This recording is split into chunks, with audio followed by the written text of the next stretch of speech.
এক পা দুপা করে মিছিলে মিছিলে রাজপথ উঠেছিল ভোরে। উত্তরা, ফার্ম গেট কিংবা যাত্রাবাড়ি, কোথায় ছিল না সেই স্বপ্নের সারি। তারা শুধু কোটা সংস্কারের দাবিতে নয়, এসেছিল এক নতুন বাংলাদেশের স্বপ্ন বুকে নিয়ে। সেই স্বপ্নেরই ফলশ্রুতিতে দীর্ঘ 15 বছরের স্বৈর শাসনের অবসান ঘটে। নতুন এক ভোর আসে 5 আগস্ট 2024। এ যেন দ্বিতীয় স্বাধীনতা, যার পেছনে অগণিত প্রাণের আত্মত্যাগের বীরত্বগাথা। রাজনৈতিক পট পরিবর্তনের সেই ঢেউ আছড়ে পড়ে বাংলাদেশের ক্রীড়াঙ্গনে। দীর্ঘদিন ধরে ক্রীড়া জগৎ পরিচিত ছিল রাজনৈতিক আখড়া হিসেবে।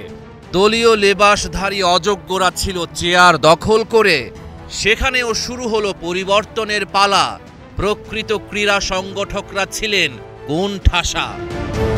কিন্তু 5 আগস্টের পর সেই অচলায়তন ভাঙতে শুরু করে।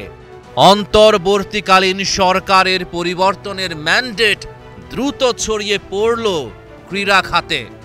বৈষম্য বিরোধী ছাত্র আন্দোলনের অন্যতম সমন্বয়ক আসিফ মাহমুদ সজীব ভুঁইয়া পেলেন যুব ও ক্রীড়া উপদেষ্টার দায়িত্ব। 21 আগস্ট 2024 যুব ও ক্রীড়া মন্ত্রণালয় এক ঐতিহাসিক সিদ্ধান্ত নেয়। দেশব্যাপী সকল সরকারি ক্রীড়া সংস্থা ভেঙে দিয়ে শুরু হয় এক ব্যাপক পুনর্গঠন প্রক্রিয়া। ক্রিকেট ও ফুটবলের ময়দানে নতুন খেলা। ক্রীড়াঙ্গনের সবচেয়ে বড় পরিবর্তনটা দেখা গেল ক্রিকেটে। আওয়ামী সরকারের পতনের পর প্রায় 1 দশক ধরে সমালোচিত বিসিবি সভাপতি নাজমুল হাসান পাপন পদত্যাগ করেন। তার পদত্যাগের পর বিসিবির নেতৃত্বে আসেন সাবেক অধিনায়ক ফারুক আহমেদ। কিন্তু তার বিরুদ্ধেও ক্ষমতার অপব্যবহারের অভিযোগ ওঠে। শেষ পর্যন্ত বিসিবির 8 জন পরিচালকের অনাস্থা প্রস্তাবের পর ফারুকের মনোনয়ন বাতিল হয়। 30 মে সাবেক অধিনায়ক আমিনুল ইসলাম বুলবুলকে বিসিবি সভাপতির দায়িত্ব দেয়া হয়। ফুটবলের চিত্রটাও একই রকম।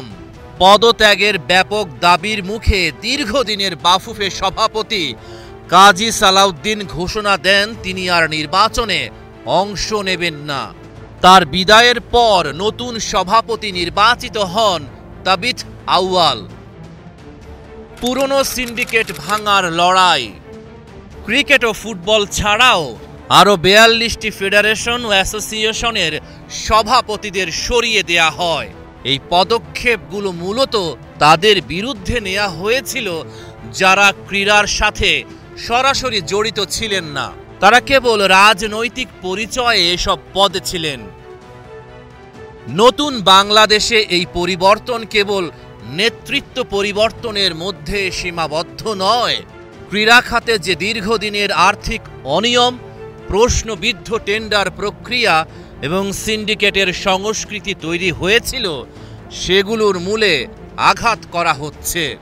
স্টেডিয়ামের দোকান ইজারা থেকে শুরু করে আর্থিক ব্যবস্থাপনার প্রতিটা স্তরে স্বচ্ছতা আনার চেষ্টা চলছে।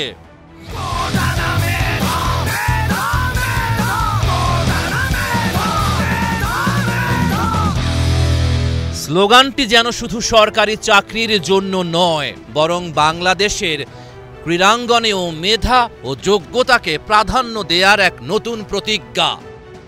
এই পরিবর্তন একটি নতুন অধ্যায়ের সূচনা করেছে। নতুন নেতৃত্ব কি পারবে বাংলাদেশের ক্রীড়াঙ্গনকে নতুন উচ্চতায় নিয়ে যেতে, নাকি সবকিছু আবার পুরনো পথেই ফিরবে? Rahman pair, star news.